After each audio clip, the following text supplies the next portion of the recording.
Full Moon sale காலை 9 மணியிலிருந்து இரவு 12 மணி வரை ஜூலை 29 ஒரு நாள் மட்டும்.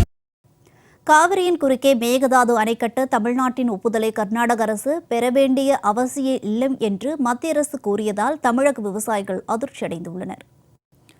மேகதாது அணை விவகாரம் தொடர்பாக மாநிலங்களவையில் விளக்கம் அளித்த மத்திய நீர்வளத்துறை இணையமைச்சர் ராஜ்பூஷன் சௌத்ரி, காவிரியின் குறுக்கே கட்டுமானத்தை மேற்கொள்ள தமிழ்நாட்டின் ஒப்புதலை கர்நாடக அரசு பெற வேண்டும் என்று கடந்த 2018ஆம் ஆண்டு உச்சநீதிமன்றம் வழங்கிய தீர்ப்பில் எங்கும் குறிப்பிடப்படவில்லை என்று தெரிவித்தார். நாடாளுமன்றத்தில் மத்திய அரசு எழுத்துப்பூர்வமாக அளித்த விளக்கத்தால் தமிழக விவசாயிகள் மற்றும் பொதுமக்கள் மத்தியில் பெரும் அதிர்ச்சியை ஏற்படுத்தியுள்ளது.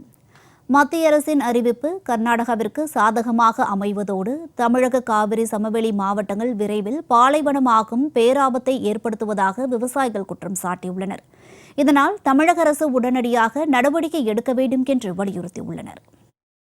நாடாளுமன்றத்திலே மத்திய அரசினுடைய நீராற்றல் துறை இணையமைச்சர் வெளியிட்டிருக்கின்ற தகவல் தமிழகத்தில் இருக்கின்ற விவசாயிகள் மட்டுமல்லாமல் அனைத்து பொதுமக்களையும் அதிர்ச்சி அடைய செய்திருக்கிறது. கர்நாடகா காவிரியின் குறுக்கே எந்த இடத்திலும் அணை கட்டுவதை தடுப்பதற்கு உச்சநீதிமன்றத்தினுடைய தீர்ப்பில் எதுவும் சொல்லப்படவில்லை என்று சொல்லியிருக்கிறார்கள்.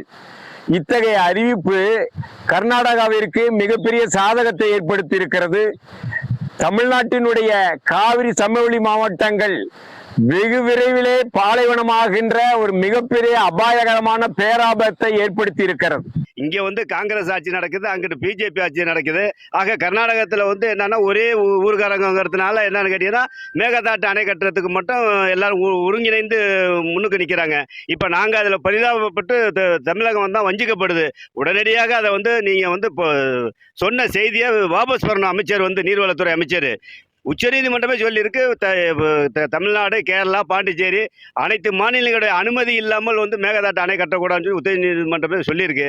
ஆனால் இவர் யாரையும் அனுமதி கேட்காம நாங்கள் கட்டலாம்னு சொல்லி சொல்றது ஏற்படுவதில்லை. இதை வன்மையாக கண்டிக்கிறோம் என்று டெல்டா மாவட்ட விவசாயிகளின் சார்பாக தெரிவித்துக் கொள்கிறோம்.